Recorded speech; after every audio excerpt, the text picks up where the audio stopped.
Napuno na ang National Unity Party sa inaasal ni Cavite Representative Kiko Barzaga kaya't hihilingin na nila sa liderato ng Kongreso na sibakin na ito bilang miyembro ng Kamara.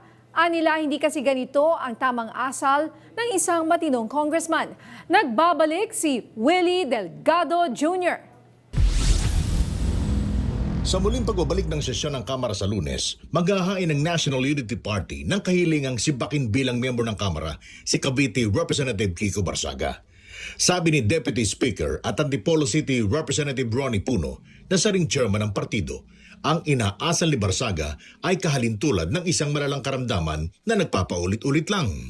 So baka hihilingin na namin ay expel na rin siya kasi parang talagang outright defiance na of everything that is going on. At saka bad faith na siya kasi susunod tapos hindi he comes up nag-iimbento ng kung ano-ano.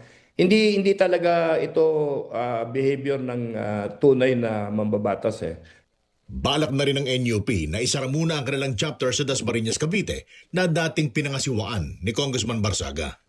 So i-dissolve muna namin yung NUP chapter sa Dasmariñas. Siguro magtatayo kami ng bagong chapter na iba yung mga tao doon. So kung matuloy yan, by Monday, lahat ng NUP members in Dasmariñas will be removed from the party. 40 miyembro naman ng NUP ang maghahain ng kaso laban kay Barzaga. Kaugnay naman ito ng pinapakalat ni Barzaga na tumanggap di umano ang mga NUP congressmen ng suhol mula sa negosyanteng si Enrique Razon, kapalit ng suporta sa nakalipas na eleksyon ni dating House Speaker Martin Romualdez.